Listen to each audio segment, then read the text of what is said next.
let me show you how to insert a photo onto another photo on your OnePlus 15. So let's say you have this, let's open the gallery and find a picture like this one. Okay, so you can see this is an image.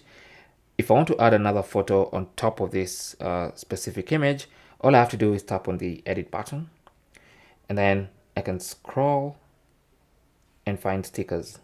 Tap on stickers and then choose the kind of sticker you want to add. It could be this normal regular stickers, or these ones, or it could be an image from your gallery. If you want that, select that and then tap on add sticker.